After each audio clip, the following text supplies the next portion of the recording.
સુરતમાં છેતરપિંડીના અલગ અલગ બનાવો બની રહ્યા છે, ત્યારે ઈચ્છાપુરમાં પારસી પરિવારના ઘરે પહેલા ઘી વેચવા આવી વિશ્વાસ કેળવી સસ્તામાં સોનાના નકલી સિક્કા પધરાવી મહિલાએ 17,50,000 રૂપિયા પડાવ્યા હતા.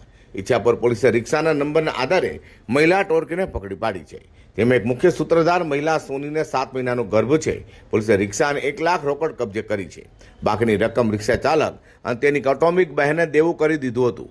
પોલીસે જણાવ્યું હતું કે સોની દેવીપૂજક ઘી વેચવા માટે ઈચ્છાપુરમાં છેલ્લા 1 વર્ષથી આવતી હતી. તે વેળા પારસી પરિવાર તેની પાસેથી છેલ્લા 6 મહિનાથી ઘી પણ લેતું હતું.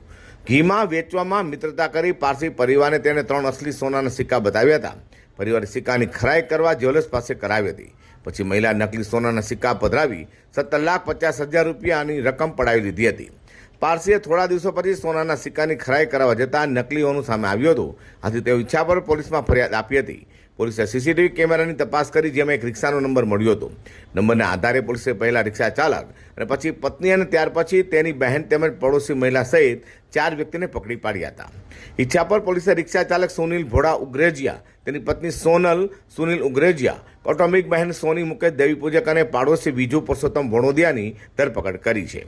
કાપોદ્રામાં વર્ષ 2021માં આવો જ બનાવ બન્યો હતો. તે બનાવ જોઈને આ ટોળકીએ પણ આ રીતે ઠગાઈ કરવા પારસી પરિવારને ટાર્ગેટ કર્યો હતો. સોની દેવીપૂજક ઓરિજિનલ 3 સોનાના સિક્કા અમદાવાદથી લાવી હતી.